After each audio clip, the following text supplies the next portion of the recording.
Mount and Blade 2 Bannerlord has got a brand new mod called the Old Realms, and if you're wondering what it is, basically imagine Mount and Blade 2 Bannerlord in a blender with Total War Warhammer 3.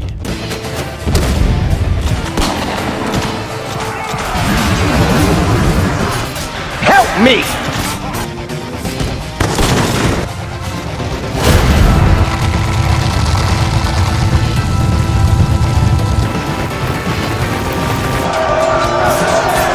Do you like what you see? And first guys, let me remind you that only people who have previously dated Megan Fox can subscribe to this channel, so bearing that in mind, either hit that subscribe button if you have, and if you haven't, don't bother subscribing. So the first battle I've decided to put together is 1000 tier 1 skeletons versus 1000 tier 5 Nuln Ironsiders. Now I have no idea if these are actually real troops from the Warhammer franchise, but their guns look so cool, and I've really just put this fight together so I can test any cool features that some of these infantry units have, and I really just wanted to get a feel of whether all the animations and testing was done right with these characters, and see how powerful some of the tier 5 troops are, see how crappy some of the tier 1 units are, and I just wanted to generally test what each one of these infantry and ranged units do. I do test some of the cavalry units as well. You can see this battle was pretty one-sided. The tier 5 Nuln Ironsiders made pretty quick work of those skeletons. So let's move on to the next battle. How I've chosen these battles is basically to pick the coolest looking soldiers. So I've picked the tier 5 Nuln Ironsiders again, 1000 of them, versus 1000 tier 7 Drakenhof guards. Now I didn't even know Bannerlord had tier 7 units in the game. In fact, I'm not even sure, correct me if I'm wrong in the comments, but I don't think there are any tier 7 units in the original game without mods. I don't think there is, but do let me know if I'm wrong. But these guys are tier 7, and I don't actually know what armor they're wearing. They've basically got all of the best armor in the game, I'm pretty sure. I didn't check their stats either, but I'm sure they're all in the 200s, and you can see that they've got a spear. I think they've got a one-handed sword too, and they've got like a really cool red shield, but they're doing pretty well against these Nuln Ironsiders. But I do have to admit, these Nuln Ironsiders have a really good armory. They've got this really big friggin' gun that's like super powerful. It's like a rocket launcher, and they do have a really good one-handed weapon. And it looks like they're putting up a really good fight against these troops, even though they do have shields. But you can see where these Drakenhof guards have a shield, and the bullets that are firing from the Nuln Ironsiders, I'm just going to call them gun units from now. But you can see where the gun units are shooting, they're actually deflecting off the shield. So just as an FYI, if you are going to play this mod, just remember, if you've got shielded troops, they can block bullets from shooting units. So something to remember there. And you can see the magic going on in the background. You've got like a lightning cloud there. I think I've seen a firebolt spell come through. And I think I've seen like this death cloud as well. There's almost like this big like black hole death ball thing that's kind of like a gravity ball. It seems to wipe out a lot of troops, but this fight should be pretty close, I think. I have played this mod quite a bit on campaign mode, and it is really, really friggin' cool. You've basically got humans versus vampires and skeletons. That's who you can pick from in the campaign. And it really is as self-explanatory as that. You can get all different human infantry troops, soldiers, gunmen, gun riders. You can even get grenade launchers, which is friggin' cool. The fact that they've added that is just friggin' badass. I'm not sure who's going to win this one. You can see with this mod they've left in the banners on the backs of some of these units. They still have banners. Whether they give buffs or not, I'm not too sure. But you can see that lightning storm there is causing some serious damage. It looks like it killed quite a few people. And there's that like gravity weird virus. It looked like a flipping coronavirus. Actually looks like the spike protein. That's funny. And it seems to have killed quite a lot of soldiers, so RIP, rest in peace. But eventually the Nuln Ironsiders come out victorious, and they are the winners. Next up in these test battles, I've decided to test a different ranged unit.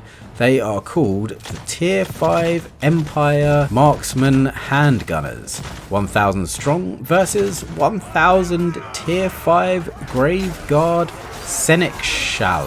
So this time I have pit 2 tier 5 units against each other, just so I could see if it would be closer, and it looks like already from watching the first couple seconds that this is going to be closer. The ranged units only have a one-handed sword, no shield, and the tier 5 Grave Guard Seneschals have a sword and a shield.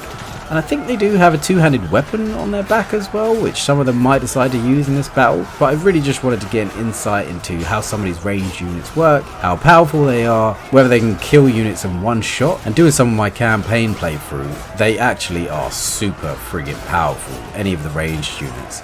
Basically, any gun you get is way more powerful than a crossbow or a bow. And you can pretty much one-hit kill most people if you hit them basically above the torso. Or obviously headshots is guaranteed. I think I saw 250 damage once with a headshot. So you're pretty much, even with the best helmet in the game, you're pretty much guaranteed to kill someone if you get a headshot with a gun.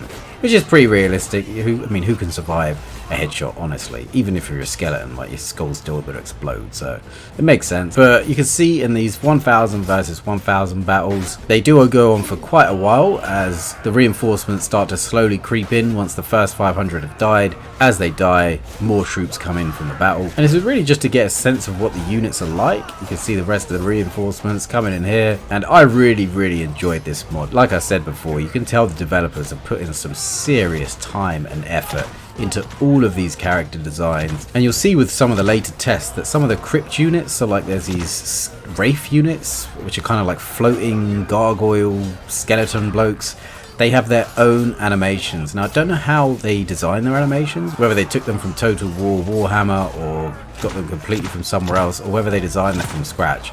Some of the animations are so cool. So in the next battle, what I decided to do was pit 1000 Empire Marksman Handgunners against 1000 tier 5 Grave Guard Seneschal. So this is exactly the same battle as before, but what I've decided to do is control the ranged units myself, put them in line formation and set them to spread. So they're in line, they're in spread, and what I really wanted to do is get a feel of how you use these ranged units in this mod. And you can see as they're on a hill and slightly slanted backwards, all of the ranged units, or pretty much all of them, 99% of them, are firing their gun in sequence. And I wanted to see and get a feel of what difference that made. I have done this with ranged units before, so archers and crossbowmen, and it made a significant difference when fighting infantry units, where your ranged units have more room to fire and shoot between each other. It makes a massive difference on the outcome of the battle, because obviously they can get way more shots off. I wanted to see if there was any difference with these actual ranged handgun units. And already I can tell as that army's marching forward that this is making a huge difference. Not necessarily in the amount of kills, but you can just see that they're getting off way more shots. And I think as this infantry unit gets closer, their shield will have to drop because they'll have to obviously engage with the ranged units. And when that happens, you'll probably see way more kills for the handgunner units, because when they drop their shield, they can't block the shots, and it makes sense. And a lot of them you can see there in the background, as they've dropped their shield, the ranged units shooting the infantry units are making them flip and fly across the map, which is quite funny to see. And it looks like they're retreating already. Are they retreating? No, they're just reformationing, I think. So these ranged units, I think is a really cool feature that these developers have added. The fact that when they fire at someone, if they're completely unguarded and they don't have their shield up, they can make their body fly absolutely flying. That is going to set up some really hilarious kills that you're going to be able to get in this game. And I'm looking forward to going through in a campaign mode and getting really good high skill level on my gunpowder ability, it's called in this game. I'd imagine if you can get like level 300 on your gunpowder skill, your ranged unit shooting is going to go flipping ridiculously high, and you're probably going to be able to snipe people from miles away. I don't know what the trajectory of these bullets are, like whether they've got some mechanics where the gravity takes effect over a long range. Obviously arrows do have that, and crossbows, where over a long range the bolt or arrow drops over your distance. I don't know if they've set up the bullets to work like this. I would hope so, but it will mean that you can obviously fire from way longer. And I don't know if they got sniper rifles in this game. I have no idea. Maybe they'll set up some sniper rifles. That'd be super cool. And what I wanted to demonstrate here is I basically have command of the commander here, and when I press spell button, you can see it makes two cannons. which is a really cool feature. Now, I couldn't work out how to make them fire. I think if I took control of the commander, I could fire them, but I could definitely deploy them. I just don't think you see them fire in this actual battle. But just as a FYI, I wanted to show you it is super, super cool that even the fact that you can place cannons on the floor, and you know, I'm guessing when you actually play the game you can make them fire. So you don't see them fire here, but the fact that you can even put cannons down, it's just frigging cool. Like, who doesn't want to fire cannons in a battle? It's one thing missing from Mount & Blade 2 Bannerlord, where they've made it so realistic, and there's no gunpowder units because it's all based in medieval. You don't have that fun of, you know, shooting people with rockets and grenade launchers, which I'm really glad they have in this mod. It's going to make it super fun for you to play, and I'm looking forward to doing a campaign mode myself.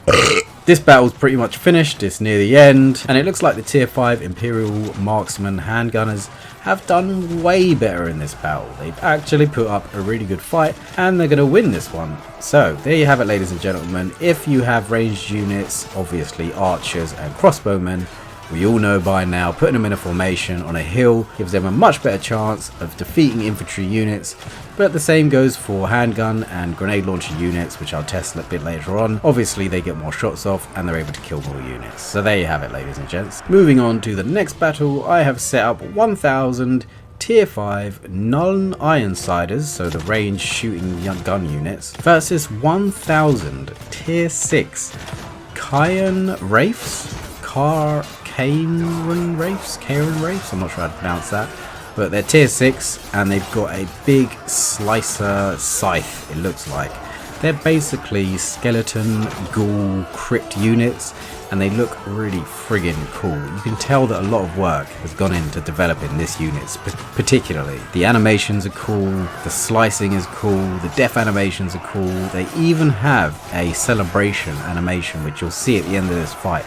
They actually have done custom celebrations for these units. I mean, the amount of effort that's gone into is really quite astounding. I'm really impressed. Even them slicing away, you can see these units are super effective. If you can get like 10 or 15 of them in one section against like a few soldiers, I don't know, it must be a good scythe. In the original game, if you remember, the scythe you can buy is pretty much the bog standard crappy scythe that peasants have, but this scythe looks friggin' cool. I'm pretty sure they would have made the stats a lot higher than just a bog standard scythe, which makes these units super effective. You can see them here chasing this little peasant bloke, and he's literally got no chance to survive. He will die 100%. It'll be fun to watch. And yeah, these units are really cool. I'm really glad they put units in there like this. When I play in the campaign mode, I prefer to play as these necromancer skeleton faction, just because you can have all these cool units. And there you go, you can see the celebration there. It's so cool that they've added custom animations like that. Just adds that next layer of fun and uniqueness to the mod. And look at that, more help me aim. More help me aim. How cool is that? The fact that they've actually inscribed on the gun of a unit. It just goes to show that they put that extra effort in. I think that's a really cool feature. I don't know about you guys, but it's so cool. So what I've decided to do, similar to the last testing, I'm putting the same units, so 1000 tier 5 Nuln Ironsiders versus 1000 tier 6 Cairn Wraiths. But again, I've put the ranged units under my command, and I've put them on a slight hill. It's about 30 degrees. And I've made them sit in line formation in spread. So I've put them in a line in spread formation, and it does the same effect as it did with the handgunners. You get them to have slightly more room in between each other, and they can just fire more bullets. Like, it just makes them way more effective. And I wanted to kind of test and see the difference between not doing that and doing it. And it looks like this is making a huge difference. You can see a couple of skeleton blokes down there, but the leader I've put on the undead side is a necromancer commander. So what he actually does is, when there's some dead people, he can revive them as skeletons. So that's why you're seeing a couple of skeletons here. I think that is a frigging cool feature to have. Like, who doesn't want to be a necromancer? It just makes it so cool. But I think the ranged units are gonna win this. No, they're actually getting slaughtered quite badly. I think because these Wraith units are so effective against infantry units, I don't think the ranged units here are gonna have a chance. These skeleton dudes just seem to slice the heck through everything that they fight.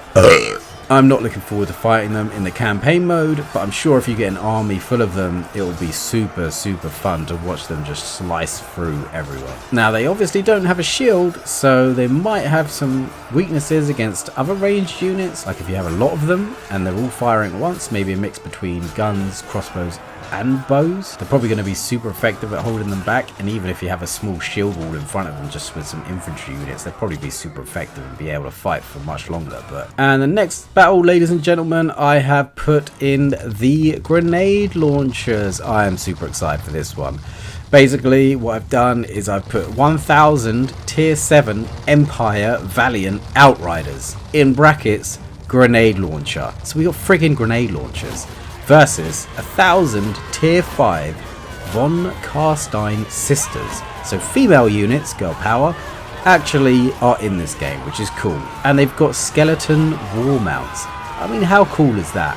Grenade launchers versus skeleton war mounts. What more could you ask for?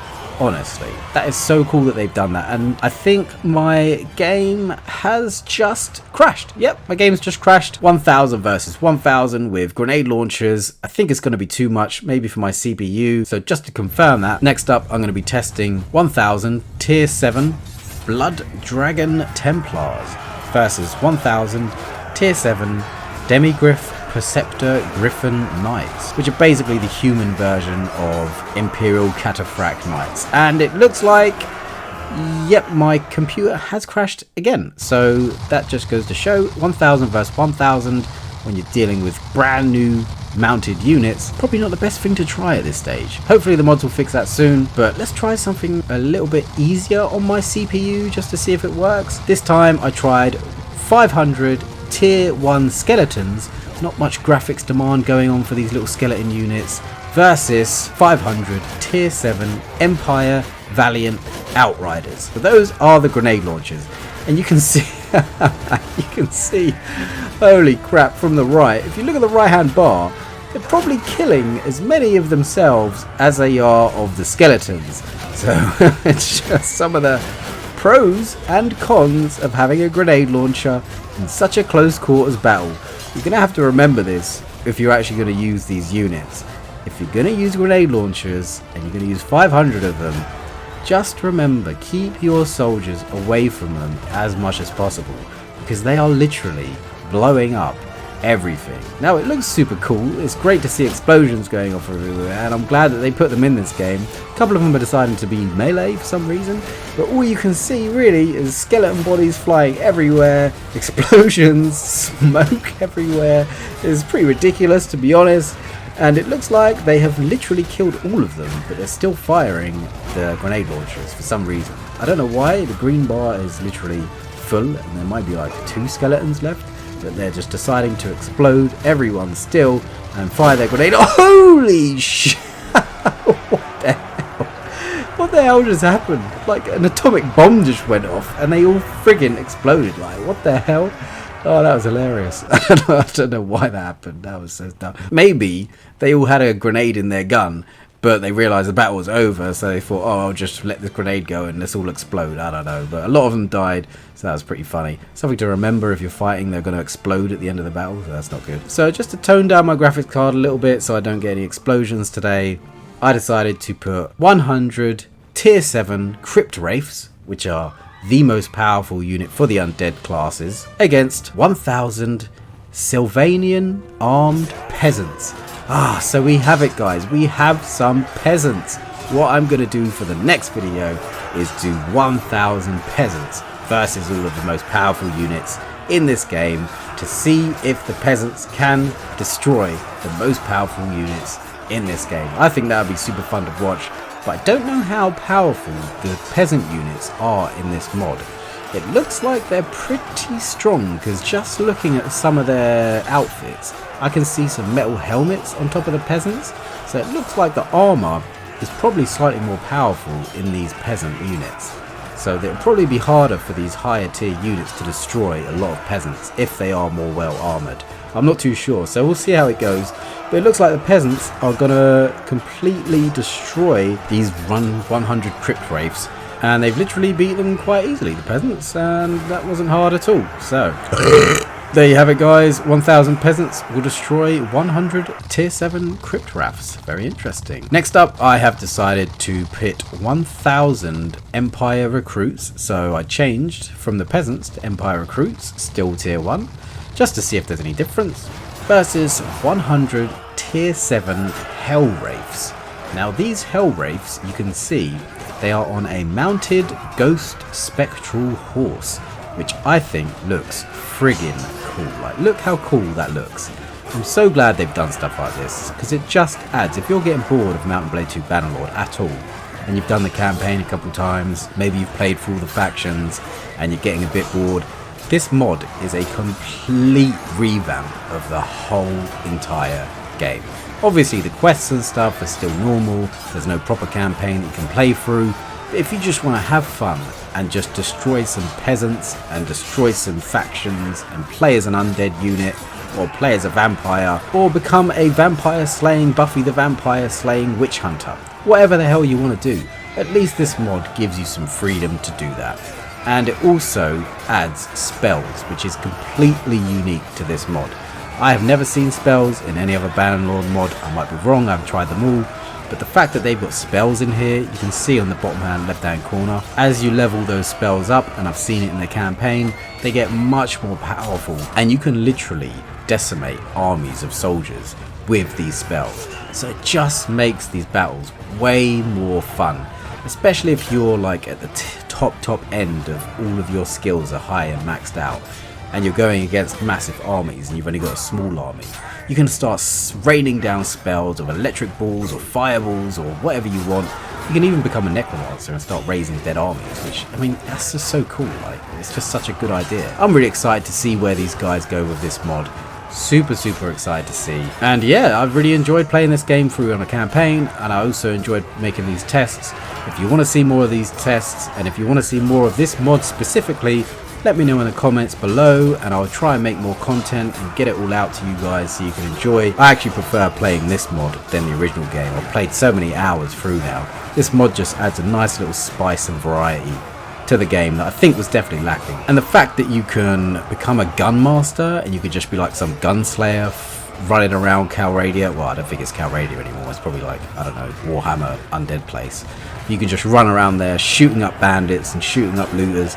It's just so fun. It's like Red Dead Redemption. It's so cool. But let me know in the comments below if you've played this mod, if you have this mod, what you think, what your thoughts are, whether you like the new characters, whether you don't, whatever your feelings are. Let me know in the comments below. I'm really interested to see what the feedback is. And yeah, thanks for tuning in, guys. I really appreciate all the likes, comments and subscribe so far. Doing a giveaway soon for a free t-shirt, so if you want to have a chance to win that, hit that subscribe button, get included in the giveaway, and I'll see you guys on the next one. Take it easy, guys. Peace out. Peace and love.